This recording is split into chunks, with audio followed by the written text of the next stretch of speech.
Bonsoir à tous, bienvenue et merci d'être venus aussi nombreux ce soir dans ce magnifique établissement du prieuré à Saint-Dalmas de Tende.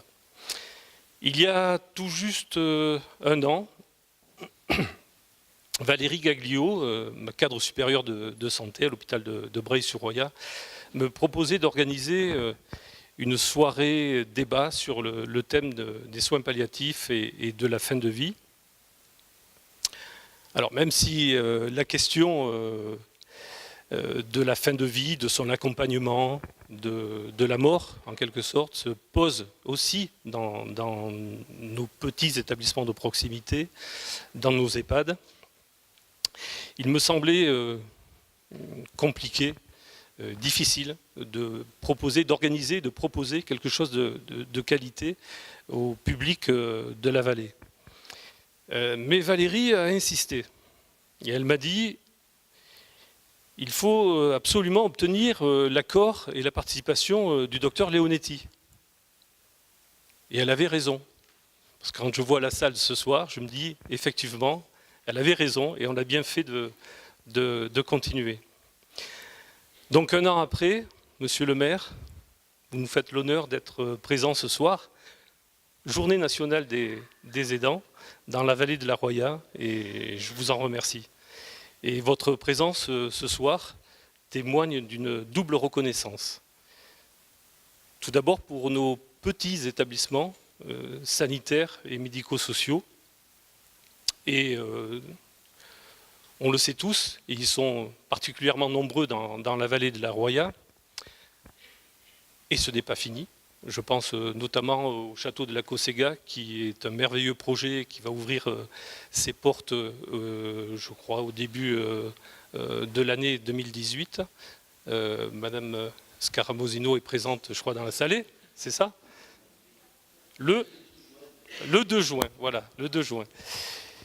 Puis, également pour tous les acteurs de santé du territoire, qu'ils exercent aussi bien dans le secteur public hospitalier ou dans le secteur libéral. Reconnaissance aussi, excusez-moi, reconnaissance aussi pour toutes les populations du haut pays du département des Alpes-Maritimes, département qui est souvent tourné vers le littoral. Et aujourd'hui, on a la chance effectivement de faire des choses intéressantes aussi dans le haut pays. Donc ce soir, nous aborderons la difficile question de la fin de vie, et nous serons peut-être amenés, au fil de l'intervention de M. Leonetti et du débat qui s'ensuivra dans la salle, de reconnaître qu'il peut parfois être dangereux de s'en tenir aux grands principes et de se laisser porter par l'émotion sur cette question. De l'émotion, nous en aurons aussi en deuxième partie de soirée avec Patricia Gauthier qui a mis en scène et qui présentera des tranches de vie, des expériences vécues sur le terrain qu'elle a glanées au fil de ses expériences sur les terrains hospitaliers et médicaux. Il me reste à remercier toutes celles et tous ceux qui ont participé à l'organisation de cette soirée, mais je voudrais plus spécialement remercier monsieur Daniel Meffray, le directeur je vois qu'il dit non, il est présent là ce soir dans la salle, mais oui, monsieur Meffray, directeur du CCAS d'Antibes-Juan-les-Pins. Je crois que sans vous, cette soirée elle aurait eu beaucoup plus de mal à être organisée. Et puis, monsieur Jean-Pierre Vassallo, maire de Tende, et André Hyper, maire de Breil-sur-Roya, pour leur soutien et leur aide logistique indispensable à l'organisation de cette manifestation. Voilà, donc je vous souhaite une bonne soirée à tous et merci.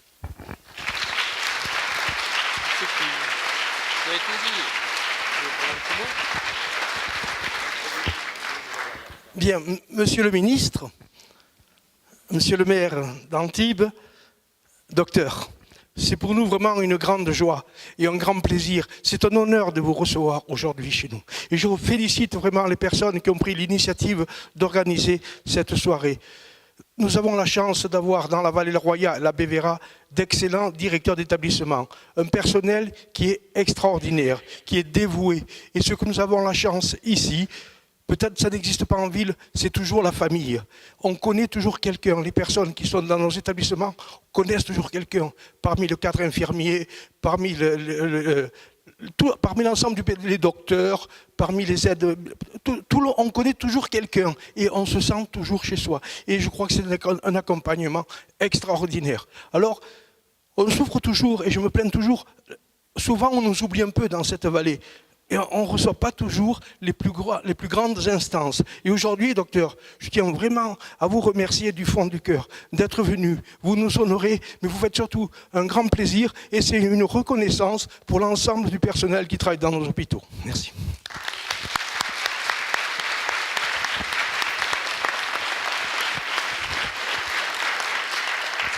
Bonsoir à tous. Moi, je salue l'initiateur de la loi, Claes Leonetti.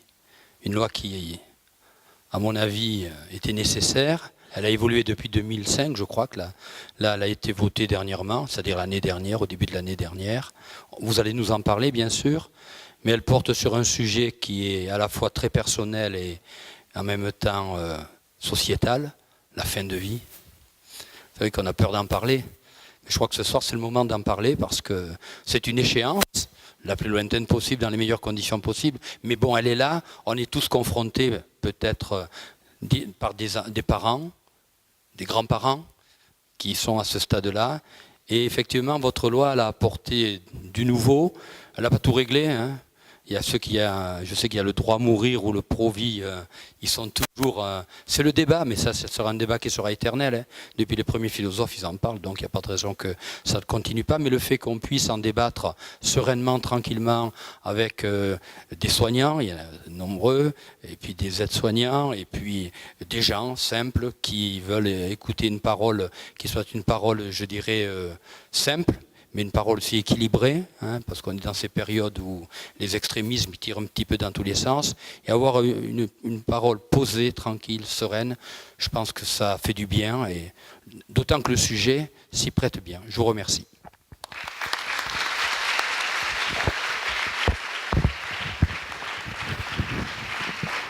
Monsieur Leonetti.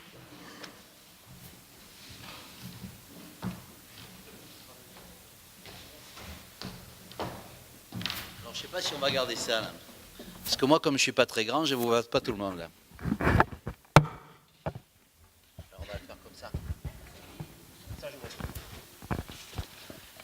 Merci. Vous savez, il faut pas. D'abord, il n'y a pas de petit hôpital. Hein. Il n'y a pas de petits soignants et des grands soignants.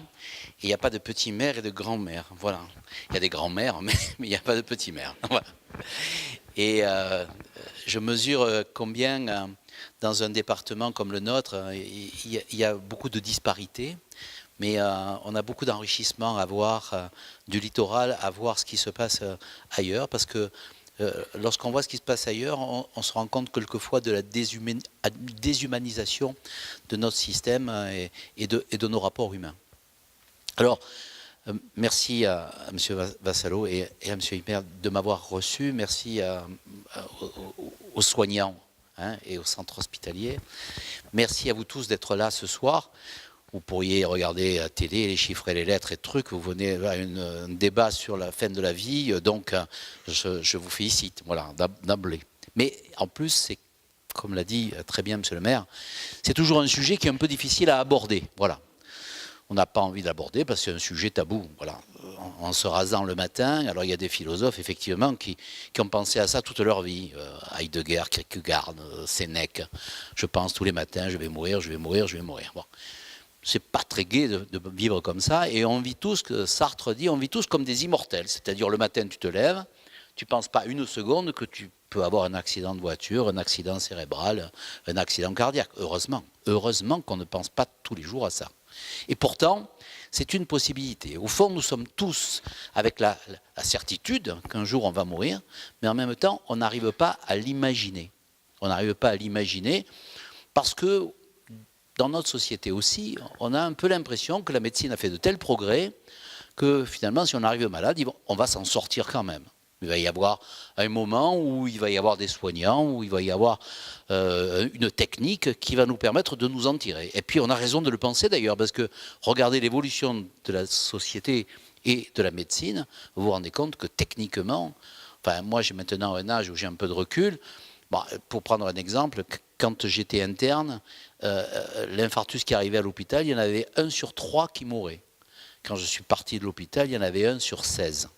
C'est dire à quel point les progrès de la médecine ont fait qu'on a reculé la date de la mort et on a amélioré la qualité de la vie. Parce que si vous regardez là aussi, moi si je regarde ma grand-mère ou mon grand-père à mon âge, il me semble quand même qu'il était moins inséré dans la vie, qu'il était plus usé par le travail et que donc effectivement on vit mieux, on vit plus longtemps. Bon, bravo, tant mieux, mais petit inconvénient, la mort, elle s'est médicalisée. Et en se médicalisant, elle a eu une évolution qui est peut-être moins perceptible lorsqu'on va dans le haut pays. Mais si vous habitez une ville, vous avez 9 chances sur 10 de mourir à l'hôpital. Parce que si vous ne faites pas la mort subite, on va vous ramasser sur le trottoir, on va vous amener à l'hôpital. Et les techniques sont telles aujourd'hui qu'on va arriver à vous maintenir en vie. Et que donc, aujourd'hui, on est dans un système dans lequel la technique médicale a fait que la mort est médicalisée. Et dans cette mort médicalisée, on a une ambiance qui a changé. Bien sûr, si vous regardez ce qui se passait au village il y a 30 ans ou 40 ans, à un moment donné, le vieillard s'épuisait, puis on sentait qu'il allait mourir, et puis le docteur venait, il disait « bon, ça ne va pas bien se passer », et puis il restait à la maison. Et il mourait dans un contexte dans lequel ce n'était pas forcément une très très belle mort. Parce que quelquefois il souffrait, on n'avait pas les moyens de le soulager. Quelquefois les personnes qui l'accompagnaient étaient seules et ils avaient besoin d'être aidés. Mais en tout cas, il mourait dans un contexte familier et dans un contexte familial. Et aujourd'hui, même lorsque on est dans cette situation, même quand on a compris que le malade allait mourir, de temps en temps, à 2 heures du matin, on appelle le médecin, on appelle le SAMU, et puis on finit finalement au centre hospitalier le plus proche. Donc dans un contexte qui est pas déshumanisé, l'hôpital c'est pas déshumanisé, mais en tout cas hors du milieu familial. Et donc la première des choses qui a changé dans notre société, c'est ça. On est dans une société dans laquelle la mort s'est médicalisée. Il faut faire attention à ça, parce que la recette à la mort, ce n'est pas la médecine. La mort, elle a existé avant qu'il y ait des médecins, elle continue à exister malgré les médecins, et elle continuera à exister encore, et ce n'est pas un problème médical dans lequel, on rappelle dans la dernière loi, on disait, est-ce que vous pouvez nous préciser la dose de... Attends, on ne va pas mettre dans la loi la dose 2. La mort, c'est un problème existentiel. D'ailleurs, si vous réfléchissez, regardez... quand est-ce que l'homme a su qu'il allait mourir? Juste au moment où il est devenu un homme. À un moment donné de l'évolution, qu'on croit au ciel ou qu'on n'y croit pas, qu'on croit en Dieu ou pas, il y a un animal, il s'est mis sur les pattes arrière, il a opposé son pouce à son index, il a développé dans son cerveau quelque chose que personne, aucun animal a été capable de faire jusqu'à lui, c'est-à-dire il a pensé l'avenir, il s'est mémorisé le passé. Et donc il a eu la capacité de s'extraire de l'instant. Et en s'extrayant de l'instant, il a compris qu'il allait mourir. Il a compris qu'il allait mourir parce que l'homme qui était à côté de lui, un jour, il mourrait. Et donc, il comprenait très très vite que si celui qui était à côté de lui était mort, eh bien, un jour, lui mourrait dans le futur. D'ailleurs, c'est à ce moment-là qu'il est peint sur les murs des scènes de chasse. Et c'est parce que il se rappelle de la chasse. Et c'est à ce moment-là qu'il enterre ses morts. Lorsque l'animal enterre ses morts, il devient un homme. Donc ça veut dire quand il comprend sa finitude, il passe de l'animal au concept, et du concept à l'idée, et puisqu'il a l'idée, il sait qu'il va mourir. Ce n'est pas un problème. Après, il y a des problèmes qui se règlent, soit dans l'existentiel, soit dans le métaphysique, peu importe dans le spirituel, mais en tout cas, l'homme sait qu'il va mourir. c'est un élément terrible qui conditionne nos vies. Et on en reparlera peut-être tout à l'heure, parce qu'elle conditionne nos vies, parce qu'on sait que quand tu as 90 ans, tu ne dis pas dans 30 ans, voilà. Quand tu as 15 ans, tu dis dans 30 ans. Quand tu avances, tu vois que la mort est un peu plus proche. Quand est-ce que la mort est proche? La mort est proche quand il y a un médecin qui te dit « Vous avez telle maladie, ça se soigne, docteur ?» Oui, ça se guérit, c'est difficile. Et est-ce que je peux en mourir? Peut-être.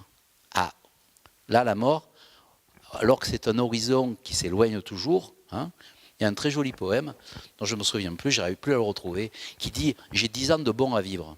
Tu vois, alors, à 10 ans, tu dis « J'ai 10 ans de bon à vivre ». À 20 ans, tu dis « J'ai 10 ans de bon à vivre ». Et moi qui approche les 70, je dis « J'ai encore 10 ans de bon à vivre ». Je suppose que quand je vais frôler les 80, je vais dire « J'ai encore 10 ans de bon à vivre ». Parce que, au fond, la mort, c'est quelque chose, c'est une frontière comme l'horizon. Tu marches vers elle, mais en même temps, ça s'éloigne au fur et à mesure que tu avances.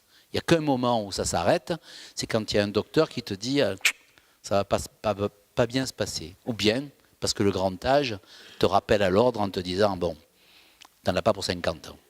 Donc, cette vision-là est une vision qui est une vision moderne. Mais regardez un peu comment on voyait la mort dans la société. D'abord, si vous allez en Inde ou si vous allez en Chine, ils n'ont pas la même conception de la mort. Mais nous, on a une conception de la mort. Et cette conception de la mort, elle a été très très longtemps chrétienne. Chrétienne, c'est quoi? Regardez la mort de Roland, par exemple. La mort de Roland, c'est une des premières morts qu'on décrit dans la littérature. Alors Roland, il va mourir. Il est content de voir la mort venir. Pourquoi à cette époque-là, c'était bien de voir la mort venir? Même parce qu'on se préparait à rencontrer le Créateur, on pouvait pardonner aux autres et se faire pardonner. Et on arrivait au paradis. Et donc, si vous relisez la chanson de Roland, dans la chanson de Roland, il demande pardon, il demande à Dieu de le pardonner, il pense à sa patrie, à la France et à son roi. Et il essaye de détruire Durandal pour qu'elle ne tombe pas à l'ennemi, son épée. Et en même temps, il enlève son gant, il le donne, et l'archange Gabriel vient le chercher et porte son âme au ciel. Franchement, aujourd'hui, il n'y a pas beaucoup de gens qui, en mourant, pensent à la France et au président de la République. Donc, les choses ont changé. Et à quoi on pense à l'approche de cette échéance particulièrement désagréable? À son entourage, à sa famille. Et la mort reste encore un lieu de rassemblement familial. Quelquefois, il exacerbe des tensions qui peuvent exister dans la famille, mais souvent quand même, il rassemble la famille autour de la personne qui va partir. Mais vous voyez qu'on a quand même un peu changé, et on arrive au moment de la soirée où je vous pose une mauvaise question. Comment vous aimeriez mourir? Parce que vous savez que vous allez mourir. Bon, voilà. Premier élément désagréable de la soirée. Deuxième élément désagréable de la soirée, imaginez votre mort. Comment vous voulez mourir? Alors, à l'époque de Roland, il fallait mourir sur un champ de bataille, il fallait être un héros ou un saint, peut-être même un martyr. Mais aujourd'hui, quand vous regardez Galabru, il monte sur les planches, une semaine après il se couche, il s'endort, il ne se réveille pas, il a 96 ans, parfait, allez je signe, voilà. Je signe, on est tous d'accord là-dessus. Je m'endors, je ne me réveille pas. Et si on peut imaginer, on dit, moi j'aimerais être centenaire, je fête ça avec mes enfants, mes petits-enfants, les arrière-petits-enfants, on m'amène le champagne, je me bois le champagne, je souffle les bougies, le soir je suis un peu fatigué, je vais me coucher et je ne me réveille pas. C'est pas idiot de penser ça, parce que lorsqu'on voit que dans la loi, finalement, on a donné le droit à dormir avant de mourir, ça veut dire aussi que dans une société, généralement, quand on fait une loi, on est imprégné par la société dans laquelle on est, par les demandes, par les attentes. Et au fond, la belle mort aujourd'hui, c'est la mort qu'on ne voit pas venir. C'est la mort qui est indolore et presque inaperçue.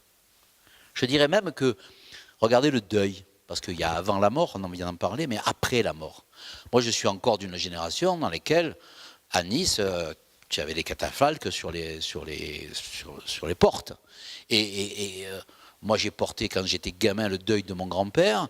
Avec j'avais 14 ans, j'avais un bouton noir sur ma veste et je portais le bouton noir. Aujourd'hui, tu rencontres un type en plein été, comme c'est le cas, ce qui m'est arrivé l'été dernier, je le vois, il est en chemise hawaïenne. Donc, et en Bermuda, je dis tu vas bien, etc. Je plaisante un peu, j'ai l'impression que je le gêne, je dis il y a quelque chose qui ne va pas. Il me dit mon père est mort hier. Et oui, mais tu n'es pas protégé quand tu es en chemise hawaïenne et que tu as perdu ton père hier. Donc ça veut dire que la mort dans notre société a profondément changé et elle est totalement occultée. On voudrait que ça ne se passe pas avant, au fond, qu'on meure sans qu'il y ait de période d'agonie, et ensuite que ça se passe par après et qu'on passe vite à autre chose. Allez, on oublie, la vie continue, on dit. Bien sûr que la vie continue, mais les gens qui ne font pas leur deuil et qui n'arrivent pas à le faire, et souvent dans le rassemblement familial et familier, ben, ils ont des difficultés après à guérir du deuil qu'ils n'ont pas fait. Si je dis tout ça, c'est pas pour parler de la loi, mais c'est pour qu'on prenne conscience que les sujets de société, ils sont toujours dans un contexte particulier. Le contexte particulier, on vit dans cette société. Et aujourd'hui, voilà, le deuil a disparu et on voudrait, on aimerait qu'on meure en bonne santé, presque qu'on disparaisse. D'ailleurs, regardez, moi ma grand-mère, elle disait jamais le mot mort. Elle disait, il ne faut pas parler de la mort, ça la fait venir. Bon, voilà, comme on la convoque, hein, c'est des vieilles croyances, ça. Mais si vous regardez bien aujourd'hui, non seulement on n'en parle pas, mais moi j'ai vu des internes arriver dans mon service, ils avaient 25 ans, 26 ans, ils n'avaient jamais vu un mort. Le premier mort qu'ils rencontraient, c'était à l'hôpital parce que leurs parents, leurs grands-parents ou les parents des parents, ben, ils étaient morts à l'hôpital, ils ne les avaient pas vus et on les avait protégés en ne leur montrant pas. Donc la mort est un tabou. Et dans la société dans laquelle nous sommes, il y a deux évolutions intéressantes. Une, c'est qu'on va de plus en plus vite, voilà, et la technique est de plus en plus forte. Ça, c'est un élément évident. Voilà, on a tous un machin, un truc qui accessoirement sert à téléphoner, mais qui sert à 10 000 autres choses. Et puis, l'autre élément, c'est que dans cette société, l'information va très très vite. Et dans une société dans laquelle l'information va très vite, la démocratie va très vite. Est-ce que c'est vraiment une démocratie d'avoir des informations en permanence de ce qui se passe dans l'autre bout du monde? En tout cas, c'est ainsi. Et donc, dans cet élément-là, qui paraît très important, c'est que vous regardez l'évolution d'une société. Dans une société, si vous regardez une tribu ancestrale et ancienne, elle va avoir des règles, et les règles sont immuables. Et ça, c'est vrai pour les mères, c'est vrai pour tout le monde. On se rend compte qu'avant, il y avait une règle et que personne ne transigeait à la règle. En tout cas, les règles de société, de vivre ensemble. Et puis, plus vous évoluez dans une société moderne, plus vous allez avoir des gens qui vont dire, bon, ben, je veux m'affranchir, moi, de la règle. C'est-à-dire, moi, j'aimerais une loi pour moi. Moi, j'aimerais, oui, d'accord, il ne faut pas rouler à 60 à l'heure ici, mais moi, je pense que moi, je pourrais le faire. Et donc, essayer de s'affranchir. Ça s'appelle l'individualisme. Voilà. On le connaît bien. Et cet individualisme, il est à la fois le prix de la démocratie évoluée et en même temps une difficulté, parce que si chacun veut faire comme il veut, ben, il n'y a plus de règles communes. Donc cet élément-là fait aussi que chacun a envie de choisir sa mort, comme chacun a envie aujourd'hui de dire à quelle date va naître le petit. Moi, je ne suis pas Mathusalem, mais enfin, les petits venaient quand ils venaient, quoi. Voilà.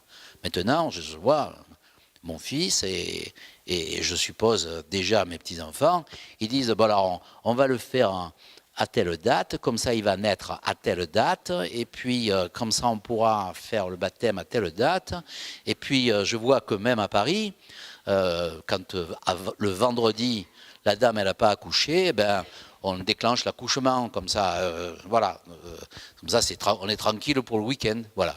Hein, ben, c'est quand même une capacité d'une société, par sa technique, à influer sur des choses qui apparaissent naturelles, la naissance et la mort. Et on dit, ben, puisque j'arrive à faire venir le petit quand je veux, pourquoi je ne pourrais pas mourir quand je veux?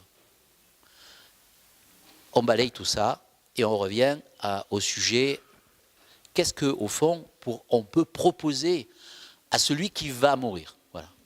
ben, on pourrait lui proposer d'abord, je ne t'abandonnerai pas.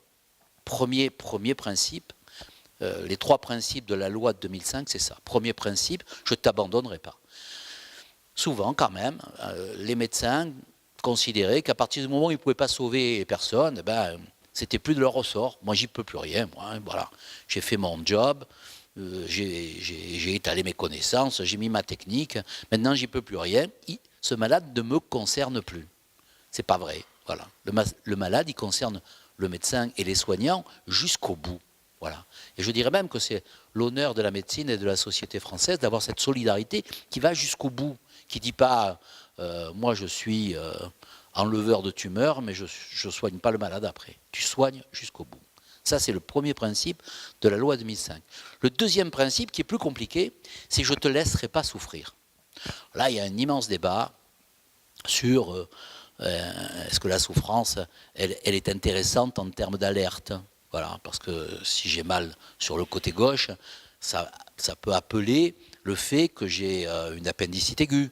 Et donc, finalement, c'est intéressant d'avoir mal. C'est complètement idiot, ce que je viens de dire. Voilà. La douleur, ça ne sert à rien. On pourrait avoir un signal autrement, hein, un machin qui s'allume au rouge avec un clignotant. On pourrait avoir... Non, la douleur ne sert à rien. Elle ne sert à rien et elle détruit, la douleur physique, elle détruit l'individu. Vous ne pouvez pas raisonner quand vous avez une douleur physique. Bon, il y a des dames qui ont accouché, il y a des hommes qui ont eu la rage de dents ou des coliques néphrétiques. Chacun sait qu'à un moment donné, surtout quand tu es médecin, tu es prêt à avaler n'importe quoi. Voilà. Et tu avales n'importe quoi d'ailleurs à ce moment-là. Parce que tu dis au malade, tu lui dis vous prenez un comprimé toutes les heures si ça continue à vous faire mal. Mais quand tu as vraiment mal, putain, tu en avales 2 à 3 à la fois. Donc ça veut dire qu'on perd la raison sur la douleur. Ça déstructure la lucidité. Et donc, on ne peut pas laisser un malade souffrir.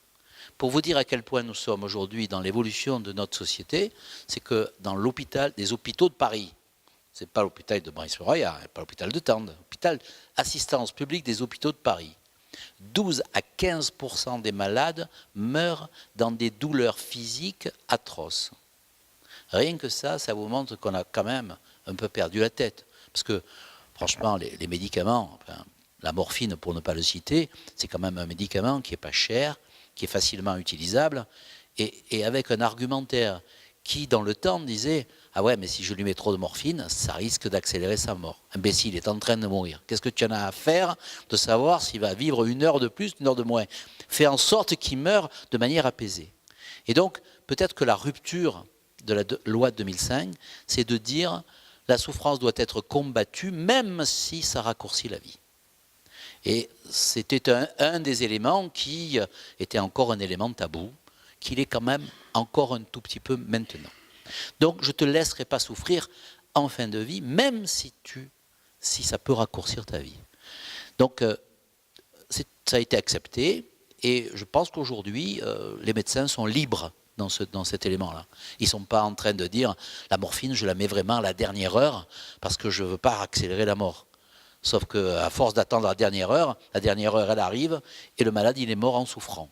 Et ça, c'est le scandale français qui existe depuis des années, qui s'estompe, mais qui existe, paradoxalement, qui n'existe pas, par exemple, dans les pays anglo-saxons. Les pays anglo-saxons, ce sujet n'existe pas. Et pourtant, ils n'ont pas non plus légalisé l'euthanasie. Hein. Donc, premier point, je ne t'abandonnerai pas. Deuxième point, je ne te laisserai pas souffrir. Et le troisième point, il est un peu conséquence de ce qu'on vient de dire tout à l'heure. Je ne te prolongerai pas de manière anormale. C'est compliqué, ça. Parce que quand est-ce que je prolonge quelqu'un de manière anormale et quand est-ce que je le prolonge de manière normale? Dans le langage courant, on appelle ça l'acharnement thérapeutique. Les médecins, ils appellent ça l'obstination déraisonnable. Voilà. Parce que l'acharnement thérapeutique, franchement, moi j'ai fait beaucoup de réa et beaucoup de cardio, je me suis souvent acharné, quelquefois avec succès, et quelquefois en sauvant la vie du malade. Donc dire il ne faut pas s'acharner, mais bien sûr qu'il faut s'acharner, il ne faut jamais renoncer. Il faut toujours penser que la vie est possible, et se battre pour que la vie soit possible. Mais il y a un moment où on se dit, tiens, ben là, quel est le sens de ce que je fais? Est-ce que je suis en train de maintenir un corps purement biologique en vie, sans espoir de retour, est-ce que je ne suis pas en train de prolonger artificiellement cette vie de souffrance?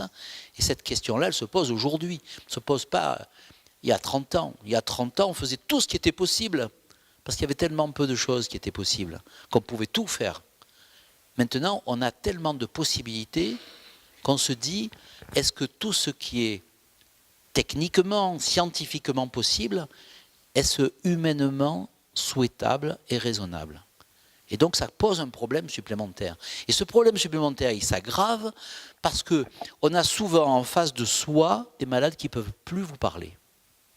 Le malade il est dans le coma, vous l'avez réanimé, vous avez le sentiment que les lésions cérébrales sont majeures, irréversibles, et vous ne pouvez pas lui dire « Bon, qu'est-ce que tu en penses, toi ?» Tu es obligé de dire « Qu'est-ce qu'il aurait voulu ?» Et quand vous dites « Qu'est-ce qu'il aurait voulu ?» forcément, vous savez que vous ne pouvez pas répondre à sa place. C'est pour ça qu'on a proposé à la fois une personne de confiance, celle qui parle à la place du malade. Ce n'est pas la personne qu'on appelle en cas de danger. La personne de confiance, c'est celle qu'on désigne et qui dit, ben moi je dis franchement, là au stade où on est, il n'aurait pas voulu qu'on fasse ceci ou cela. Il le dit à la place du malade parce qu'ils en ont discuté ensemble. Et puis, il y a les directives anticipées. Je peux écrire mes directives anticipées en disant si je me trouve dans telle situation, je ne veux pas qu'on fasse ceci ou cela. Donc vous voyez que la médecine, elle nous a complètement bouleversé le système, parce que franchement, avant, quand quelqu'un était inconscient avec des lésions cérébrales, il ne mettait pas longtemps à mourir. Mais maintenant, quelqu'un qui est inconscient avec des lésions cérébrales majeures, ben, il peut continuer longtemps à vivre. Lorsque j'ai fait la première conférence débat sur ce sujet, j'allais à Draguignan. Bon, vous connaissez Draguignan, c'est dans le Var. Le Var, il a une caractéristique, il pleut autant que dans les Alpes-Maritimes, mais sur une période très courte.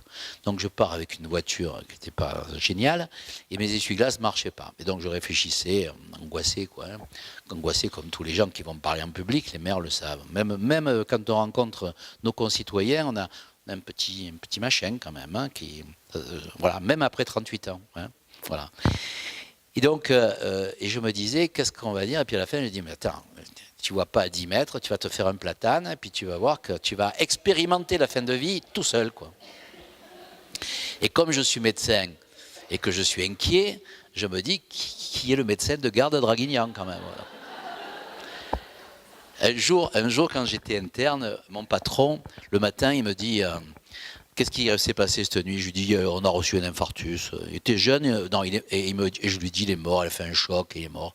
Il me dit il était jeune ou il était vieux? Je lui dis vieux, il était vieux. Quel âge il avait? 55 ans, voilà. Bon. Donc je me disais, à 23 ans, 55 ans, tu es Mathusalem, quoi. Bon. Et surtout à l'époque. Et donc je me disais, tu vois pas que l'autre il arrive, il dit, il a les cheveux blancs, il a plus de 60 ans, alors on va pas s'acharner, etc. Acharne-toi, petit, voilà. Voilà, bats-toi, essaye de me sauver la vie. Mais je me dis aussi que si 3 semaines après, on constate que mon accident, il m'a détruit le cerveau, ben, j'aimerais bien qu'on appelle ma femme, mes enfants, et qu'on dise, voilà, on a fait jusqu'à présent tout ce qui était possible, mais maintenant, il ne reviendra jamais, il ne parlera jamais, et ça sera un corps inerte qu'on alimentera, et qui, ouais, on lui mettra de l'eau, on mettra du sang s'il faut, il fera pipi par la sonde, on mettra une sonde gastrique pour l'alimenter. Eh ben, moi, honnêtement, et je pense que vous partagez mon avis, j'aimerais qu'on dise, ben, ça suffit. On a fait ce qui était possible, mais maintenant on est rentré dans le déraisonnable. Eh bien voilà, c'est ça. Aujourd'hui, la vraie difficulté qui arrive pour les médecins, c'est qu'à un moment donné, il faut qu'ils acceptent de dire, ben là maintenant ce que je fais est déraisonnable, et il faut que je m'arrête. Il ne faut pas le faire tout seul, parce que c'est pas parce que tu as passé une mauvaise nuit que tout d'un coup tu dis, ben maintenant c'est déraisonnable, arrêtez le respirateur. Il faut qu'on en discute dans l'équipe. Et c'est pour ça que la décision ne peut être que collégiale. Puis il faut qu'on en discute avec les aimants, les aidants, avec ceux qui sont autour, pour leur faire adhérer à cette idée de dire, bon, à un moment donné, on s'est battu très fort, mais maintenant, la mort va venir et il faut qu'elle vienne de manière sereine et apaisée. Et donc, voilà la loi de 2005, elle dit, je ne t'abandonnerai pas parce que je suis une société évoluée, je suis en France, je ne te laisserai pas souffrir parce que la souffrance est inutile Et même si ça doit raccourcir ta vie, je soulagerai ta souffrance. Et la troisième, c'est de dire, et à un moment donné, je me poserai la question de savoir si ce que je fais est raisonnable ou déraisonnable, et si ce que je te propose comme survie vaut la peine d'être vécu. Après, le temps passe, c'est très bien. Et puis on arrive en 2016, on change de président au passage, et donc on réaborde le sujet. Et au fond, qu'est-ce qu'on dit de plus? On constate que la loi n'est peut-être pas tout à fait comprise, qu'elle n'est pas tout à fait comprise par les citoyens. Or, c'est une loi que chaque citoyen devrait s'approprier, savoir, oui, j'ai le droit de désigner une personne de confiance, j'ai le droit d'écrire mes directives anticipées, j'ai le droit de dialoguer avec mon médecin. Et donc, on se dit, mais si ça ne marche pas, on va non pas aller plus loin, mais on va préciser deux choses. La première, c'est que si j'écris mes directives anticipées, tu ne me les jettes pas à la poubelle. Voilà, tu les lis. Il y a quelques médecins qui disaient, dans la loi, puisqu'il y a écrit que les directives anticipées, on doit en tenir compte, je la lis, j'en tiens compte et je la fous à la poubelle. Franchement, c'est violent quand même de dire ça à une famille. Voilà. Celui qui a écrit ces directives anticipées, il a exprimé quelque chose de fort. Donc, on a dit les directives anticipées, maintenant, si tu ne les suis pas, tu appelles un autre médecin pour justifier que tu ne le suives pas. Pourquoi on ne les suit pas des fois? Je vais vous raconter deux anecdotes. La première, c'est une anecdote qui m'est arrivée à moi. C'est que j'avais un malade qui avait une lésion vasculaire dans le cerveau. On ne pouvait pas l'opérer parce qu'il était trop âgé. Il avait une peur assez justifiée d'ailleurs. Se dire un jour, je vais faire une hémorragie cérébrale, je vais être dans le coma. Docteur, vous ferez ce qu'il faut. Voilà. Moi, on m'a toujours dit ça. Docteur, vous ferez ce qu'il faut. Je disais toujours, oui, je ferai ce qu'il faut, sans savoir exactement ce qu'il fallait faire dans l'esprit de celui qui me disait qu'il fallait faire ce qu'il fallait. Mais enfin, je comprenais qu'il voulait dire qu'il ne voulait pas être prolongé. Et donc, un jour, je lui dis, écrivez-le sur un papier, avant la loi, hein, écrivez-le sur un papier, je le signe, comme ça, vous êtes sûr que... etc. Et il écrit sur un papier, si je suis dans un coma, je ne veux pas être réanimé. Ce qui est une mauvaise directive anticipée, parce que vous allez voir la suite. C'était un type qui était un bon vivant, il aimait un peu picoler. Voilà. Un jour, il arrive dans un coma éthylique, un coma alcoolique, du feu de Dieu. Voilà. Et donc, bien sûr, coma éthylique, ça passe tout seul. Hein, voilà. Ils vont mettre un peu de perfusion, faire attention que la tension ne chute pas, mais enfin, généralement, on ne meurt pas d'un coma éthylique. Donc, le lendemain, je lui ai dit, directive anticipée, il faut les refaire, hein, parce que si je suis vraiment les directives anticipées, cette nuit, ça ne se passe pas bien. Il y a une autre histoire que je n'ai pas vécue, mais qu'on raconte assez fréquemment. C'est un malade qui arrive à l'hôpital et qui a été opéré d'un poumon. Vous savez que dans les cancers du poumon, de temps en temps, on enlève une partie du poumon. Et donc, il n'a plus qu'un poumon. Et il fait une mauvaise grippe. Et dans une mauvaise grippe sur le poumon restant, il s'essouffle, il est en détresse respiratoire, il arrive à l'hôpital, on le met sous respirateur, oxygène, machin, on le désencombre, etc., etc.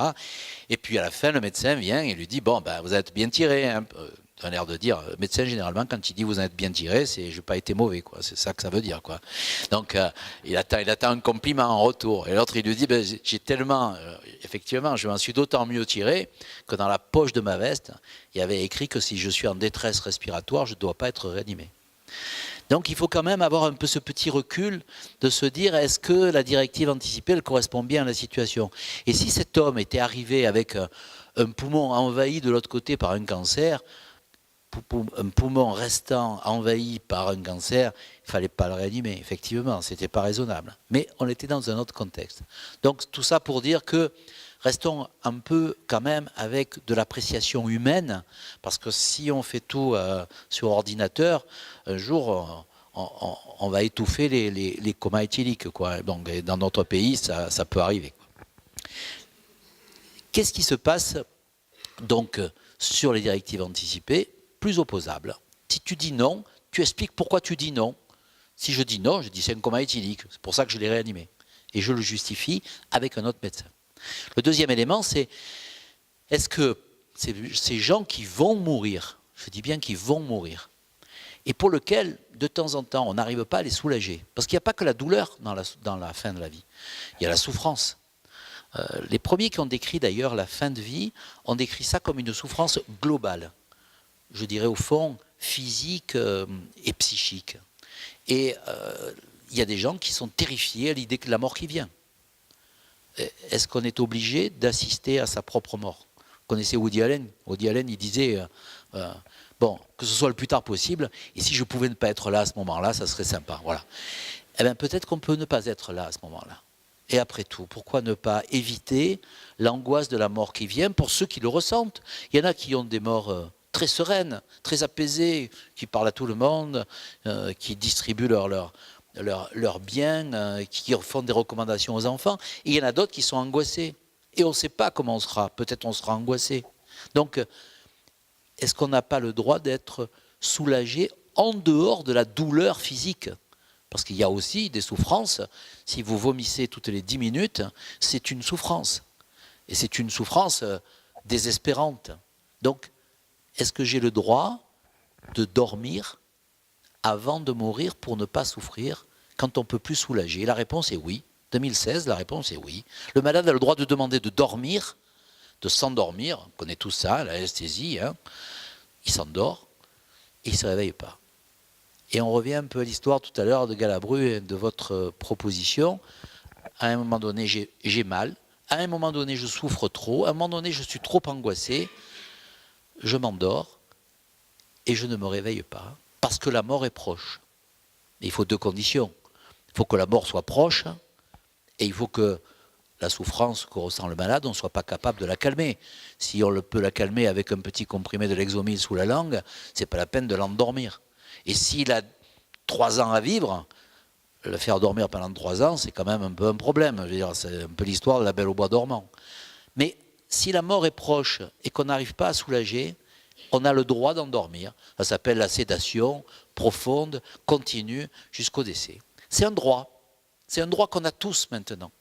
C'est-à-dire que, à condition que les deux circonstances existent. Après, si le type il vient, il sonne à l'hôpital de Tende et il dit « Voilà, je viens d'apprendre que j'ai une maladie grave, endormez-moi », ça ne marche pas. Hein. Il faut que la mort soit proche. Et si la souffrance est réfractaire, dit la loi, et que la mort est proche, à ce moment-là, effectivement, on a le droit de s'endormir. C'est bon pour le malade, et je dirais presque, c'est bon pour l'entourage. Parce que moi, dans ce que je vois et que j'entends, et des gens que j'ai rencontrés, au fond, le mort, il est mort. Hein, je veux dire, Épicure, il disait, je ne vois pas pourquoi je m'empoisonne la vie avec ce problème. Quand j'en parle, je ne suis pas mort. Et le jour où je suis mort, je ne peux plus en parler. Donc je ne vois pas pourquoi ce sujet est un sujet. C'est un sujet parce que la mort, c'est l'autre. Rappelez l'homme du Cro-Magnon, là. Il voit l'autre qui tombe et il dit, tiens, l'autre est mort. Si l'autre est mort, c'est moi aussi qui vais mourir. Parce que la mort, c'est une expérience impossible. Il n'y a personne qui est revenu en disant « Alors, voilà comment ça s'est passé. » Non, si ça s'est passé, tu ne parles plus. La mort, c'est toujours le futur. C'est jamais le présent et encore moins le passé. Il n'y a que dans l'opéra où le type il dit « Je meurs, je meurs, je meurs ». Pendant 2 heures, il meurt, tu vois. Voilà. Mais s'il meurt et qu'il dit « Je meurs », c'est qu'il est vivant. Et c'est important de regarder que le français dit le mourant.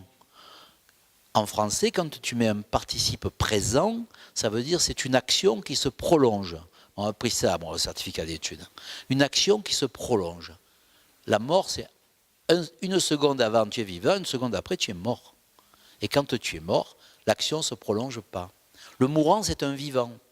C'est un peu ça qu'on oublie. Et donc, cette vie-là, elle vaut encore. Et elle vaut peut-être plus, parce que dans ce moment de rare intensité, quand même, d'angoisse, de pleurs, de souffrance pour les uns et pour les autres, c'est l'autre qui meurt. Et c'est celui qui reste et qui porte le deuil. Et celui qui est parti, pardon, il y a peut-être encore quelques-uns qui croient à l'enfer, mais ou bien il est dans la béatitude éternelle, hein, ou bien il est dans le néant. Donc lui, il n'a plus de problème au fond. Celui qui souffre, c'est celui qui souffre de l'absence. La mort, c'est l'absence de l'autre. C'est pas ma mort, je m'en fous. On va dire que, surtout après ma mort. Enfin, bon, on rentre dans un autre sujet. Restons donc dans ces principes et se dire, au fond, qu'est-ce que c'est les valeurs que sous-tendent cette loi qui, en fait, n'est que le reflet de la déontologie médicale, des bonnes pratiques médicales, et qui n'est que le reflet de la société française et des valeurs que nous pensons être les valeurs importantes. Sur les mairies, on met liberté, égalité, fraternité. Eh bien, c'est exactement ça. Mais lorsque vous les écrivez liberté, égalité, fraternité, vous avez tous noté que de temps en temps, et c'est un débat politique d'ailleurs, de temps en temps, quand vous donnez trop de liberté, vous enlevez un peu de fraternité. Parce que si vous donnez de la liberté aux puissants, il a un peu tendance à fragiliser celui qui est plus fragile, celui qui est plus vulnérable. Et si vous dites la liberté pour tous, vous allez un peu aussi entraver le problème de l'égalité. Mais si vous dites tout le monde est égal, vous allez entraver la liberté. Acceptons que dans notre société, les débats ne sont pas le bien contre le mal ou les progressistes contre les archaïques. On a un problème de conflit de valeurs. Quelles sont les valeurs qui sont à ce moment-là dans la fin de la vie? Les valeurs dans la fin de la vie, c'est la liberté, l'autonomie. Je n'ai pas le droit de considérer que parce que le malade est affaibli, et parce qu'il est malade, il est affaibli, il a moins d'autonomie et moins de liberté. Je dois écouter ce qu'il dit et peut-être plus encore, être guidé par lui pour ne pas donner la force de la puissance médicale que je lui imposerai. Vous savez, on dit toujours il y a une relation verticale. Le sachant, c'est le médecin, et puis le souffrant, c'est le malade. Le sachant, dans le système ancien, il disait au souffrant, tu te tais, tu fais ce que je dis, et puis si ça ne te plaît pas, tu vas en voir un autre. Je caricature, mais j'ai entendu des phrases qui ressemblaient un peu à ça. Aujourd'hui, entre le soignant et le souffrant, à la fin de la vie, c'est le souffrant qui prend le pas sur le soignant. C'est lui qui le guide, parce que c'est lui qui souffre et c'est lui qui va mourir. Et donc, vous voyez que finalement, la liberté, elle est remontée. Et de l'autre côté, quelle est l'autre valeur? C'est la fraternité. Certains diront la charité, d'autres diront la solidarité. C'est le fait de dire « je te protège ». Est-ce que c'est antagoniste? Oui, c'est antagoniste. Il y a un exemple très simple de l'antagonisme de ces deux valeurs, c'est le type qui se suicide. Voilà. Un homme se suicide et il arrive dans un hôpital. Normalement, si je me réfère qu'à la liberté, il a écrit « j'ai envie de mourir parce que, peu importe, j'ai envie de mourir ». On ne doit pas le réanimer. On ne doit pas le réanimer. Je dirais presque que, même de manière caricaturale, on devrait l'aider à mourir. Et on devrait l'achever s'il n'a pas réussi à se tuer. C'est pas ce qu'on fait. Ce qu'on fait, c'est qu'on lui sauve la vie malgré le fait qu'il a dit « je veux mourir ». Au nom de quoi? Au nom de la fraternité, au nom de l'espérance, au nom de l'idée que moi, société, je vais te faire changer d'avis, je vais te donner goût à la vie, je vais te rendre la vie meilleure, je vais faire en sorte que la petite flamme d'espoir qui s'est éteinte, je vais essayer de la rallumer. Et donc, vous voyez que si je oublie la liberté, je décide à la place du malade sans qu'il n'ait droit à la parole, et c'est une violence, mais au nom de la liberté, si je écoute toujours le malade, si j'écoute toujours le souffrant, si que je fais exactement ce qu'il veut, eh bien un jour, ça se retourne contre lui. La société française, elle est comme ça. Nous, on interdit aux gens de se droguer, de se prostituer et de se tuer. Aux Pays-Bas, on a le droit de céder au suicide, de se droguer et de se prostituer. Ces deux valeurs, vous voyez, comme le curseur d'un côté, il est différent. J'ai rien contre les Hollandais, surtout que quand tu dis les Hollandais, à une certaine époque, ça avait une connotation. Mais bon, j'ai rien contre les gens qui habitent les Pays-Bas, et c'est une belle démocratie. Mais franchement, ils sont du côté de la liberté individuelle. Même si, voilà, même si ça fait mal à la personne, je lui interdis de le faire en France, et pas aux Pays-Bas. Donc, rappelons-nous toujours qu'il y a cet équilibre à trouver entre, au fond, la liberté et la fraternité, pour avoir de l'égalité, et peut-être dans la médecine, toujours donner au malade cette autonomie, ne jamais le considérer comme une chose, comme quelqu'un qui n'a pas droit à la parole. Quand les gens ils sont un peu vieux et qu'ils perdent un peu la mémoire, on a un peu tendance à discuter pour eux et à décider pour eux. Eh bien, il faut essayer de faire émerger cette autonomie, parce que ça fait partie de leur dignité. Mais aussi, il faut aussi que je le protège. Moi, j'ai un copain qui est médecin dans une maison de retraite. Il me dit, moi, je fais toute la journée, je ne fais pas ce que le malade veut. Je passe dans la chambre, il me dit, aujourd'hui, j'ai pas envie de me lever. Je dis, ah, si, vous allez vous lever. Oui, vous allez vous lever. Bon, on le lève, voilà. Ben, aujourd'hui, j'ai pas envie de manger. Ah, si, vous allez voir, on va vous servir un flan, c'est ce que vous aimez, et on va vous aider à le manger. Donc, vous voyez que dans le dialogue, de temps en temps, on ne fait pas toujours ce que le malade veut. Et puis réfléchissez, la liberté, c'est quoi? C'est changer d'avis. Et malheureusement, moi, en tant que médecin, et tous les médecins qui sont là, ils savent qu'on change souvent d'avis dans la situation de la fin de vie. Un jour, tu as envie de mourir parce que tu as mal, parce que personne ne te parle, parce que tes enfants ne sont pas venus. Et puis, il suffit que les 3 éléments disparaissent pour que tu retrouves goût à la vie. Moi, je pense qu'une société, c'est une société qui dit « je t'abandonnerai jamais ». Voilà. Surtout si tu es vulnérable. Je ne te laisserai pas souffrir, même si à la fin de ta vie, ça peut raccourcir ta vie. Et même si tu veux dormir à la fin de ta vie et dire au revoir, et puis t'endormir et partir de manière apaisée, mais tu as désormais le droit de le faire. Par contre, si tu me dis, donne-moi la mort, je ne le ferai pas. Je ne le ferai pas parce que j'ai l'impression de faire une rupture dans la solidarité et l'accompagnement. Je ne peux plus t'accompagner si je te donne la mort. Et en même temps, ma main, elle est quoi alors? La main de la société, de la médecine, elle est quoi? Elle est cette main à la fois qui peut te sauver, te soigner, mais aussi t'achever. Et donc, il ne faut pas qu'il y ait d'ambiguïté. Je ne suis pas là pour ça. Et en même temps, une société qui dit aux plus fragiles, je peux te donner la mort, parce que effectivement, je comprends que tu la demandes, bien c'est une société qui accepte d'une certaine façon le handicap, la vulnérabilité, la fragilité.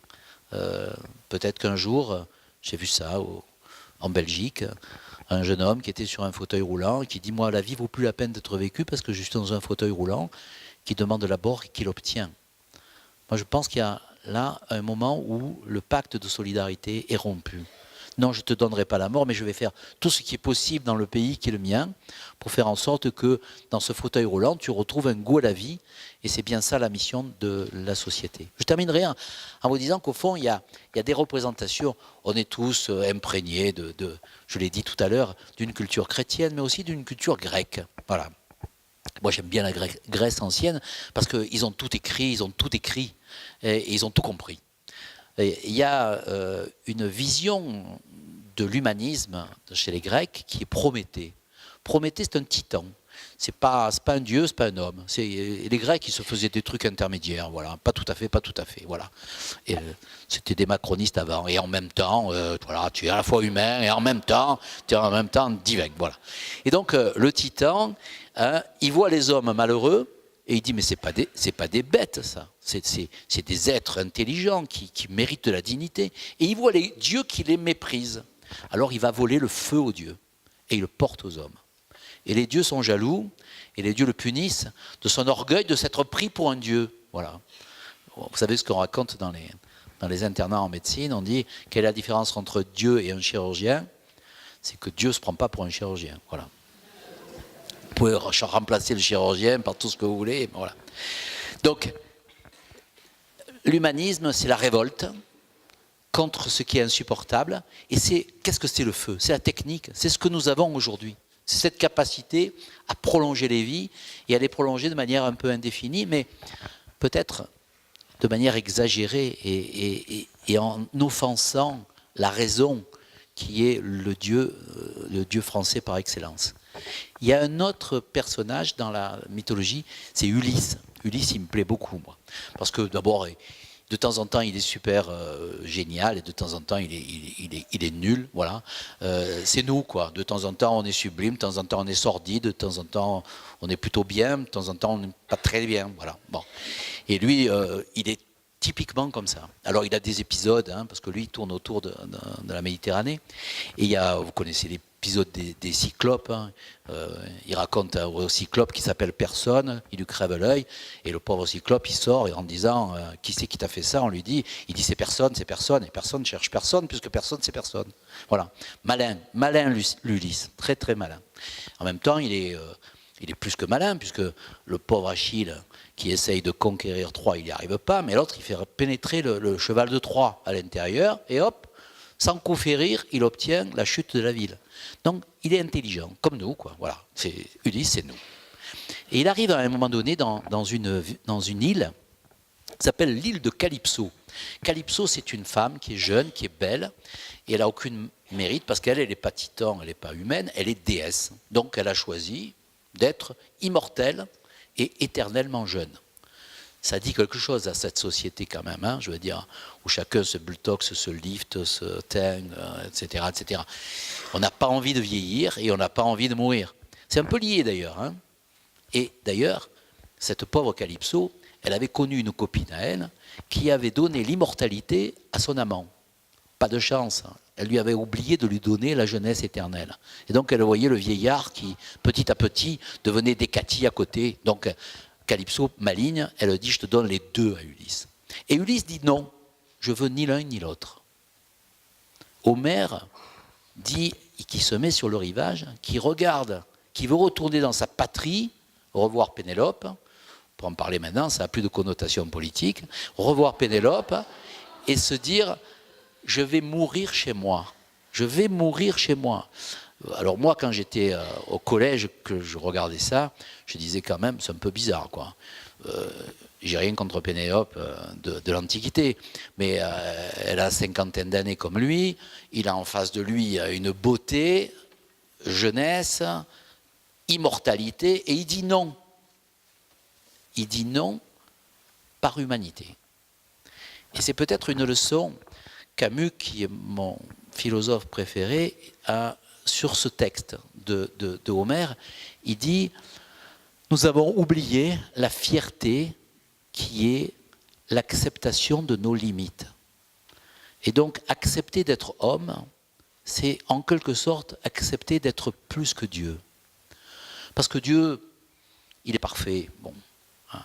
Mais nous savons que nous sommes imparfaits et nous savons que nous allons mourir.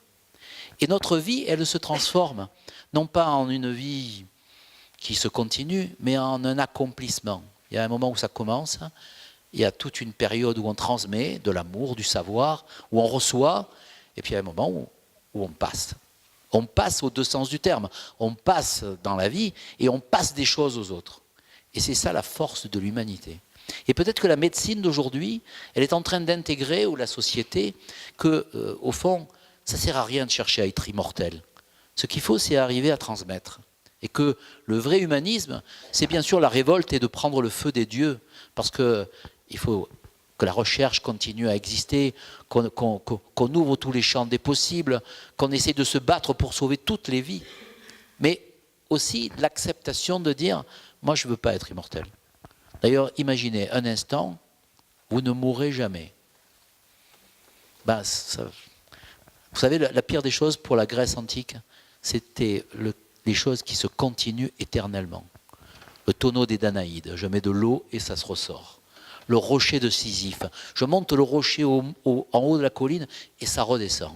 Mais est-ce que vous ne pensez pas qu'on serait dans des mauvais épisodes de Dallas qui se terminent jamais, tu ne sais jamais où tu en es, tu prends le truc, tu peux le suivre, bon après maintenant il y a Game of Thrones, c'est pareil, tu le prends au milieu, il n'y a pas de sens. Si on veut donner à nos vies un sens humain, il faut accepter qu'à un moment donné, on meurt. Et peut-être que la médecine, elle doit changer. Elle doit à la fois, j'allais dire en même temps, une fois de plus, elle doit à la fois faire en sorte que les vies soient sauvées, mais en même temps que les fins de vie soient apaisées. Et donc, c'est peut-être le grand challenge que nous avons à relever, qui n'est pas qu'un challenge médical, qui est un challenge sociétal. Comment j'accepte ma mort et comment elle est, non pas une délivrance, mais elle est une transmission pour faire en sorte que je reste humain et peut-être que si je reste humain, je suis encore plus fort que le défi de Calypso. Merci de votre attention à tous.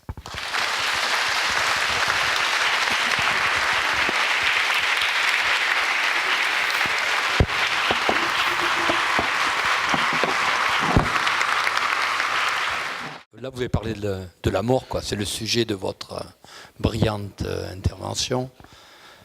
Et le transhumanisme, parce que certains pensent qu'on sera, grâce à la médecine, immortel. Moi, je ne le pense pas, hein, d'autant que je crois qu'il y avait des études qui ont été faites et le maximum que l'on puisse atteindre, c'est 130 ans. Ce qui est pas mal, hein, à condition qu'on les entienne en bon état aussi, parce qu'il y a cet élément-là. Mais qu'est-ce que vous en pensez? Alors, si on parlait à la génération de Roland, hein, qui mourrait à 30 ans, et qu'on leur dit maintenant, la petite fille qui naît aujourd'hui, elle a une chance sur 2 d'être centenaire, ça le déstabiliserait quand même, le soldat féodal. Parce qu'à 14 ans, ils procréaient, ils faisaient la guerre, et à 30 ans, ils mouraient. Quand quelqu'un arrivait à 50 ans, c'était une prouesse technique. Donc oui, la vie qu'on va continuer à se prolonger. Est-ce qu'il y a des limites à la vie? Est-ce que la mort de la mort, comme certains l'ont écrit, est possible? Elle est théoriquement possible. Parce que pourquoi on meurt? On meurt parce que nos cellules vieillissent. Et qu'à un moment donné, elles vieillissent tellement qu'elles meurent. Si on arrivait à arrêter le problème, le sujet du vieillissement de nos cellules, on arriverait forcément à arrêter le phénomène de vieillissement. Et si on arrête le phénomène de vieillissement, on arrête le phénomène de la mort. Est-ce que, c'est toujours pareil dans la bioéthique et dans les réflexions éthiques, est-ce que si c'est possible, est-ce qu'il faudra avoir la sagesse de le faire ou pas le faire? Voilà. C'est pas pour demain. Je pense que dans cette salle, on sera tous morts et que la mort continuera à ne pas mourir. Donc, mais c'est pas une question anormale. On peut se poser la question de se dire, est-ce que je peux pousser éternellement les limites de la mort et faire que la vie normale ce soit 130 ans, comme vous venez de le dire, et que peut-être, si je trouve le mécanisme, sur les branches de l'ADN, il y a des télomères, et puis ces télomères, ils s'effritent petit à petit. Si techniquement j'arrive à l'empêcher, ben, effectivement, j'aurai une cellule qui survit.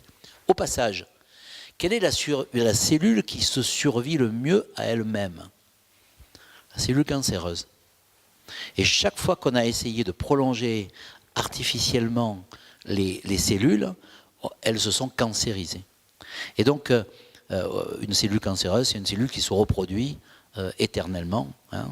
Et on a gardé, par exemple, il y a des souches de cellules cancéreuses d'une jeune américaine qui est morte à 30 ans et les cellules continuent à exister. Elles ne meurent pas. Et donc, peut-être que le fait de ne pas mourir, ça nous donne la mort aussi.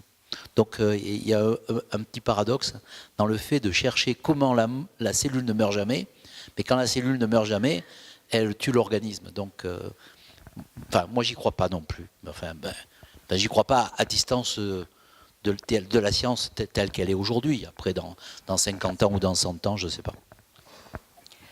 De réflexion, s'il vous plaît. Je suis gériatre et algologue et donc, en fait, vous parlez de la façon dont on vieillit actuellement. C'est vrai que les médicaments sont de plus en plus efficaces. C'est vrai qu'on meurt de plus en plus, je dirais, de plus en plus, c'est de plus en plus lointain. Le problème, c'est qu'on ne meurt plus de la même façon. Donc, c'est-à-dire que la société se transforme au fur et à mesure. La mort reste là, mais on ne meurt plus de la même façon. C'est-à-dire qu'on va mourir de maladies chroniques, des complications de maladies chroniques qui sont correctement gérées. Et donc, on arrive à avoir des situations où on meurt de maladies non mortelles dans ces situations-là. Et c'est ce qui fait quelquefois que l'on rate les soins palliatifs parce que personne n'y croit. C'est un problème quelquefois en médecine, hein, je dis bien, parce que personne ne s'attend à ce que le patient meure, étant donné qu'a priori ce n'est pas une maladie mortelle. Et deuxièmement, une autre réflexion aussi sur la société, c'est qu'en général, les enfants ne voient pas les parents vieillir. Et que j'arrive encore à entendre des personnes qui me disent « mais de quoi elle est morte ?» alors que la dame a 97 ans et qu'ils viennent me voir dans mon bureau pour dire « mais je veux savoir pourquoi elle est morte ». On dirait qu'en fait, ils attendent davantage, avec tout ce qui s'est dit sur le jeunisme, la société, on n'a pas le droit de mourir. Pourquoi à 97 ans on va encore mourir? Donc là, c'est aussi un problème, je dirais, plus de société effectivement que de médecine. Tout à fait d'accord. De quoi je meurs? Je meurs parce que je suis vivant. Voilà. Si j'étais pas vivant, je mourrais pas. Et un jour, tout le monde meurt, même sans maladie. Voilà. Donc parce que l'épuisement des cellules, parce que le vieillissement cellulaire, parce que voilà. Donc moi, je me rappelle dans une période qui était quand même assez lointaine, puisque j'étais encore médecin hospitalier. Il y a un fils d'un malade qui avait 90 ans en choc cardiogénique, c'est-à-dire c'est la situation de l'insuffisance cardiaque sur un infarctus du myocarde qui est irréversible. J'annonce donc que ça va probablement pas bien se passer parce que les lésions sont importantes, etc. Et il me dit, mais vous êtes responsable, il est à l'hôpital, s'il meurt, c'est votre faute. Donc, attention à ne pas penser que la mort est médicale. Parce que si la mort est médicale, la mort est un échec de la médecine. La mort n'est pas un échec de la médecine. La mort est l'évolution normale de tous les vivants. Voilà. On ne se pose pas la question, tiens, pourquoi la fleur a fané? La fleur a fané parce qu'elle a fané. Voilà. Ce n'est pas la faute du jardinier. Tandis que on a un peu tendance à penser maintenant qu'on est passé de l'obligation de moyens à l'obligation de fin. Il ne doit pas mourir. Et oui, mais un jour, effectivement, il peut y avoir des fautes médicales par ailleurs, hein, mais l'évolution normale de l'humain, je dirais l'évolution normale du vivant, c'est de mourir. C'est même ce qui qualifie le vivant d'ailleurs. Si je ne meurs pas, c'est que je ne suis pas vivant. D'autres questions ?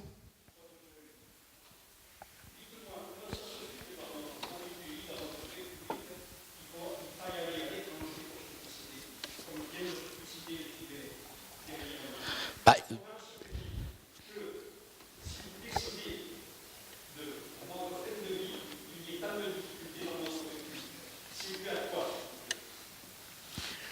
c'est dû au fait peut-être qu'on est dans une république avec... Merci de cette question, parce qu'elle pose effectivement, est-ce qu'on a le droit d'aider les gens à se suicider? C'est ça la question. Hein. Et vous voyez bien que ce n'est pas une question médicale. Parce que pour se suicider, on n'a pas besoin de la médecine, et pour avaler un comprimé, on n'a pas besoin non plus d'un médecin.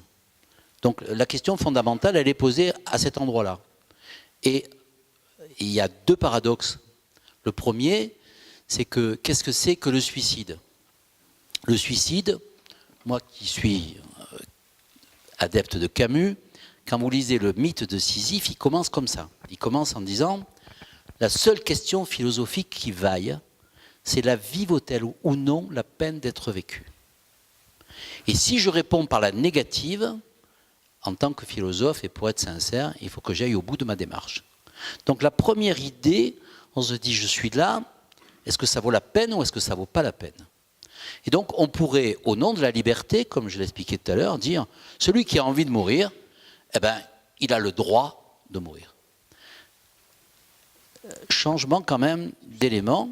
Est-ce que j'ai la liberté de me tuer? Oui. La liberté, oui. Et depuis 1792, ça n'est pas un péché de se tuer. Et donc celui qui se suicide et qui se manque, il ne va pas en prison. C'est une évidence, mais ça permet quand même de dire qu'est-ce que c'est qu'une liberté. Voilà.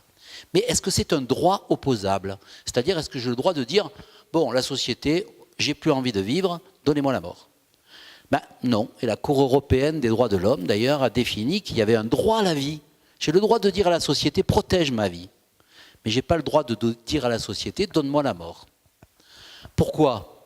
Bah, ne serait-ce que parce qu'on a dit tout à l'heure qu'il y a un certain nombre de gens qui essaient de se donner la mort et que ces gens, quand on les sauve, ils ne récidivent pas. Parce que la liberté, c'est de changer d'avis. Et donc, je peux avoir envie à un moment donné de mourir et puis ne plus avoir envie de mourir. Et donc, au nom de cette liberté, je dirais, au nom de cette liberté de changer d'avis, si je donne la mort à celui qui la réclame, peut-être que j'empêche la possibilité qu'il n'en ait plus envie. Et donc, ça reste une liberté. On a le droit liberté de se tuer. On n'a pas le droit opposable à demander la mort. Alors pourtant, des pays l'ont fait. Regardons ce qui se passe. Bah, il se passe que ce que vous venez de décrire arrive, c'est-à-dire qu'il y a des gens qui sont âgés, qui n'ont pas de maladie grave, mais qui disent ben maintenant j'en ai assez de la vie. J'ai perdu mes enfants, ils ne viennent plus me voir, j'ai pas une bonne retraite, j'ai envie de mourir. Et donc on leur donne la mort. Un tiers des patients en Suisse qui bénéficient, entre guillemets, du suicide assisté n'ont pas de maladie grave et incurable. Et ce n'est pas illogique, parce que si on reste dans l'idée que c'est la liberté de la personne qui décide, pourquoi je jugerais moi que celui qui est en fauteuil roulant, on ne doit pas lui donner la mort, et celui qui est dépressif, on la lui donne. On en arrive même en Suisse, ce qui n'est pas illogique non plus, à ce que les gens qui font des dépressions nerveuses à répétition ont le droit de demander la mort. Quel paradoxe que de sauver celui qui se suicide et de donner la mort à celui qui est dépressif, chronique et qui la veut. Donc c'est un sujet très compliqué. Moi je pense très sincèrement que l'idée générale qu'on évoquait tout à l'heure de cet équilibre entre la fraternité et la liberté, c'est que oui, on a le droit chacun d'entre nous de considérer que la vie ne vaut pas la peine d'être vécue. Mais moi, dans mon expérience, tous les gens qui se sont suicidés, que j'ai vus, ils étaient désespérés. Ils étaient dans une impasse. Ils étaient dans un abandon. Ils étaient dans la souffrance. Et je crois, parce que je suis français, justement, je crois que la société française, elle doit dire « je ne t'abandonnerai pas, je ne te laisserai pas souffrir, je te donnerai goût à la vie et je te redonnerai de l'espoir ». Et que c'est plutôt mieux une société qui dit ça qu'une société qui dit « bon, mais puisque tu veux la mort, tu viens demain matin, tu es lucide, tu as envie de mourir, tu viens demain matin à l'hôpital, on te met une petite perfusion et puis tu t'en vas ». Dans les deux, moi je me reconnais plus dans l'idée j'essaye de te donner go à la vie plutôt que celle j'accepte ce que tu me demandes. Mais je reconnais que c'est un vrai sujet philosophique et que ce sujet philosophique, il n'est pas fini. Parce que le suicide, on en parle depuis Sénèque et on continue à en parler aujourd'hui. Est-ce que c'est le rôle de la société de donner la mort à celui qui la réclame? Je ne crois pas. Je crois Et est-ce que c'est le rôle de la société d'essayer de sauver ceux qui attendent à leur vie? Je le crois aussi. Après, on peut avoir un avis différent là-dessus, mais franchement... Oui. Moi, quand j'étais jeune, j'avais un copain qui était devenu aveugle. Et j'étais totalement persuadé que si un jour je devenais aveugle, je me tuerais. Voilà. À 18 ans, la mort n'a pas le même goût que 50 ans plus tard. Et j'avais ce sentiment, mais alors, ancré en moi. Je ne sais pas si un jour je serai aveugle ou pas, mais je suis sûr qu'aujourd'hui, je regarderai ce problème de la vie de façon différente.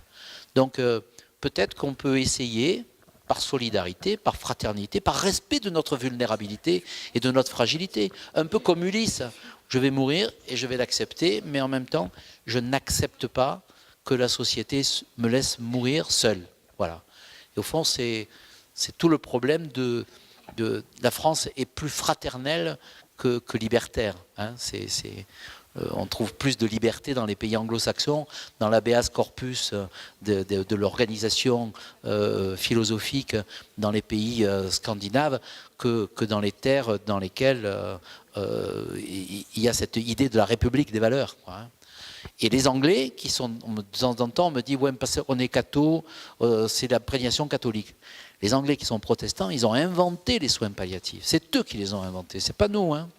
Ils ont inventé les soins palliatifs et ils continuent à penser que l'accompagnement et la solidarité sont un antidote fort à la désespérance. Bonsoir, je suis étudiant infirmier en deuxième année à l'école de Menton et j'ai lu il y a quelques années un article, donc c'était un article américain, donc j'ai lu la traduction, il me semble que c'était le Times, où il y avait des chercheurs qui avaient trouvé des souris, une espèce de souris qui arrivait à vivre pratiquement 40 ans, et c'est une espérance de vie très très grande pour une souris, et ils essayaient de faire des manipulations génétiques de manière à pouvoir implanter le gène de cette fameuse longue vie chez l'humain. Moi, la question que je me pose aujourd'hui, c'est est-ce que vous pensez pas qu'avec ces manipulations génétiques, au niveau de l'éthique et de ce qui fait qu'on est des humains, du patrimoine génétique que vont nous donner nos parents, on va pas un petit peu trop loin pour justement repousser l'échéance de la mort et pour essayer de prolonger la vie? Est-ce qu'à un moment donné, vous avez raison dans ce que vous dites? Moi, je vous rejoins beaucoup sur les progrès de la médecine font qu'on vieillit dans de meilleures conditions, mais est-ce qu'à un moment donné, voilà, éthiquement parlant, on ne va pas trop loin? C'est ce que je me demande. L'éthique, pourquoi il y a une bioéthique? Au passage, la France est le seul pays à faire des lois de bioéthique. Par exemple, vous allez en Angleterre, il y a des chercheurs, des experts qui se réunissent et puis qui disent ça on l'autorise, ça on l'autorise pas. Les Français, parce que c'est français, hein. Ils disent c'est le peuple qui doit dire ce qui est permis et ce qui est interdit. Est-ce que les mères porteuses, c'est permis ou interdit? C'est l'Assemblée nationale et le Sénat qui le décideront. Ce n'est pas un groupe d'experts dans un coin qui va faire une expérimentation. C'est plutôt bien. Je trouve que c'est plutôt bien que ce soit le peuple français qui, dans son raisonnement, dit « voilà mes valeurs et voilà comment je réfère à mes valeurs dans la pratique ». Comme vous venez de le dire, effectivement, quand on ne savait rien faire, ce n'était pas difficile de faire de l'éthique. Bon, Thomas Diafoirus, à l'époque de Molière, il savait que saigner et mettre des clistères. Bon, franchement, heureusement qu'ils étaient humains, parce que si en plus ils n'étaient pas humains, c'était terrible. Encore qu'ils n'étaient pas forcément. Mais aujourd'hui, les techniques font que de plus en plus, on va être confronté avec « c'est possible, est-ce que c'est souhaitable ?» Et l'éthique, c'est ça. C'est possible, est-ce que c'est souhaitable? C'est possible de prolonger la vie, est-ce que c'est souhaitable? Bah, moi, si je suis sans cerveau, je n'ai pas du tout envie que ce soit souhaitable, et j'ai envie que ce soit possible et non souhaitable. Après, est-ce que je peux devenir plus performant? Oui. Il y a des études, par exemple, aux États-Unis, dans lesquelles ils essaient d'augmenter la vision de nuit. Vision de nuit, c'est un truc qu'on n'est pas bon, les humains. Les animaux sont bien meilleurs, et en particulier les félins. On peut prendre une manipulation génétique et essayer d'y voir mieux la nuit. Pourquoi? Pour faire la guerre. Voilà. Parce que franchement, on a des phares et des bagnoles, hein, donc on n'a pas besoin de s'emmerder la vie à avoir des yeux plus performants. Donc, vous voyez qu'on se pose toujours la question du pourquoi. Après, est-ce que je peux prolonger la vie? Oui, je peux prolonger la vie. Est-ce que si demain on nous disait les hommes et les femmes de ce pays vont vivre 120 ans en moyenne, bah, ça nous posera un problème. Ça ne se fera pas du jour au lendemain, mais ça nous posera un problème. Quand est-ce qu'on s'arrête de travailler? Comment on fait fonctionner les retraites? Comment on fait la solidarité intergénérationnelle? Comment on organise des nouvelles maladies apparaîtront? Parce que on parle toujours de l'Alzheimer, mais l'Alzheimer, franchement, pendant la chanson de Roland, ils ne savaient pas ce que c'était. Ils mouraient tous à 30 ans. L'Alzheimer à 30 ans, ça n'existe pas. Ils ne savaient même pas ce que c'était que le cancer. Donc, au fond, tout se passe comme si les progrès techniques qu'il ne faut pas freiner, parce que c'est, comme le disait Pindar, c'est ouvrir le champ des possibles. L'homme, c'est comme ça. L'homme, il va voir derrière la colline ce qui se passe. Il va voir derrière la découverte une nouvelle découverte. C'est ce génie-là. Hein, c'est le génie prométhéen. Je veux le feu des dieux et j'irai le conquérir. Et dans le même temps, il se pose la question de se dire, et quand j'ai ce feu, comment je l'utilise? Et ça, c'est la sagesse humaine qui doit venir tempérer cette capacité à transformer les choses. Aujourd'hui, vous le savez, il y a un acte quand même qui est un acte fondamental, c'est l'acte d'amour. Bon, hein, il y a 40 ans, même moins, bon, un homme et une femme se rencontraient, ils faisaient l'amour ensemble, un spermatozoïde rencontrait l'ovocyte, il y avait la nidation à l'intérieur de l'utérus, 9 mois après, il sortait un petit. Voilà, simple. Mais moi, j'ai écrit un jour un article qui s'appelait « Les 3 bouquets », en imaginant une jeune femme qui arrive à la fête des mères. C'est la fête des mères, mais elle sait que l'ovocyte a été donné par une personne. Et donc, c'est sa mère génétique. Et d'ailleurs, cette mère génétique, quand elle regarde la photo, elle voit bien qu'elle lui ressemble. C'est normal qu'elle lui ressemble, elle a les mêmes gènes. Bon. Mais en même temps, elle a eu une autre mère, c'est une mère porteuse. Celle-là, elle l'a portée pendant 9 mois. Et on sait aujourd'hui que pendant que la mère porte l'enfant, elle influence sa génétique. Elle n'est pas uniquement un réceptacle qui porte. Elle change aussi le modèle de l'enfant qui va naître. Et donc, elle a une deuxième mère. Et puis, en fait, la mère porteuse, comme c'est une mère porteuse et qu'elle était payée pour porter, elle l'a donnée ensuite à une mère qui l'a élevée. Une mère éducative, une mère sociale, une mère affective. Et cette troisième mère, c'est aussi sa mère. Parce qu'en France, si vous adoptez un enfant en plénière, c'est votre enfant, ce n'est pas l'enfant d'un autre. Et vous voyez qu'elle a une mère génétique, elle a une mère porteuse, elle a une mère sociale, elle a une mère éducative. Qu'est-ce que c'est qui prime dans ça? On est obligé de se poser des questions parce qu'avant, ça ne pouvait pas se poser ce genre de questions. Je peux même Je peux même imaginer que finalement, cette mère porteuse, elle donne l'enfant à un père, hein, et qu'il n'y ait qu'un père qui élève l'enfant. Donc, on a réussi. Il y a un joli article d'un philosophe qui dit le corps en miettes.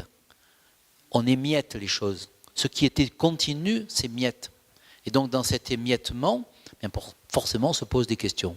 Moi, si vous me posez la question, dans l'histoire des 3 bouquets, je dis que c'est la 3e qui est la vraie mère. Ce n'est pas la mère qui a donné les gènes. Parce que les gènes, à part la couleur des cheveux, la grosseur du nez, franchement, ça ne joue pas énormément. Ce n'est pas la mère qui a porté non plus. C'est celle qui l'a élevé, qui s'est levée la nuit quand il était malade, qui l'a éduqué, qui l'a porté. Donc, je crois profondément, parce que je suis français aussi, que la biologique et le génétique est inférieur à l'éducatif et à l'affectif. Parce que la France, c'est ça aussi. Hein. On n'a pas de droit du sang, on a le droit du sol. Le droit du sol, ça ne veut pas dire je nais ici, je deviens français. J'ai tellement confiance, peut-être abusivement, dans la France, que je me dis qu'un enfant qui naît en France, il va penser français, il va avoir les valeurs de la République française, et qu'à la fin, il est français. Ben, c'est un peu pareil pour les parents. Au fond, je me dis, cet enfant qui va être élevé par ses parents, et on en connaît des couples qui ont adopté, de temps en temps, il y a un imbécile qui dit « Ah, tu peux pas le renier, hein, il te ressemble. » Toi, tu sais qu'il est adopté, tu vois. Mais pourquoi il lui ressemble ? La preuve qu'il lui ressemble, l'autre jour, me dit, la preuve qu'il lui ressemble, c'est que, comme son père, il aime le football.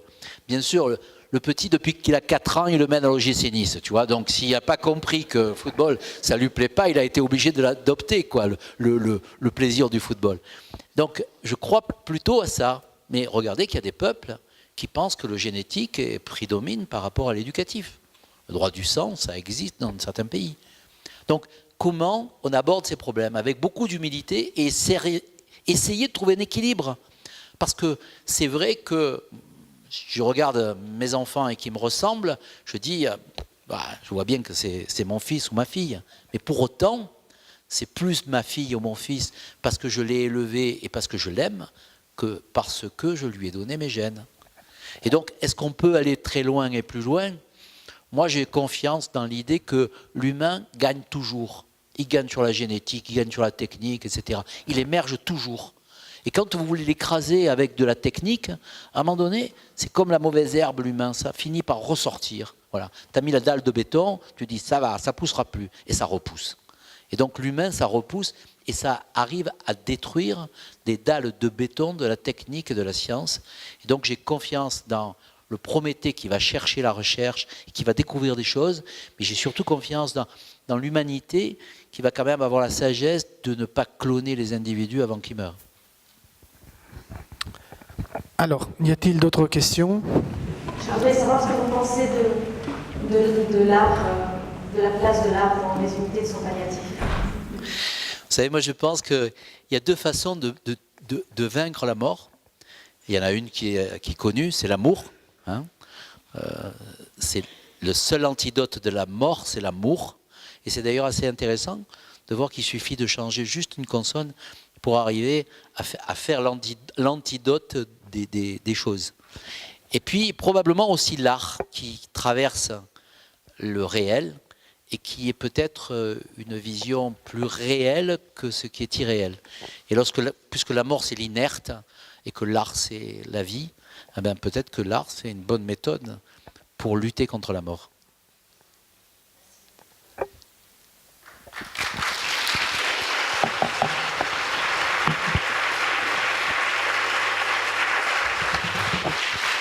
Que vos applaudissements aillent essentiellement à toutes les personnes, les bénévoles, les aidants et ceux qui travaillent dans les soins palliatifs, qui sont des personnes remarquables, parce qu'ils ont la technicité qui s'est développée considérablement, mais ça n'existe parce qu'il y a le sens de l'humain. Et donc, bravo à tous les gens qui travaillent dans les soins palliatifs et qui les développent, qui travaillent simplement sur la vulnérabilité, la fragilité humaine, parce que c'est eux qui sont les ferments de la rentabilité, hein, que l'on cherche souvent, mais la vraie rentabilité, c'est une rentabilité de l'humain. Merci.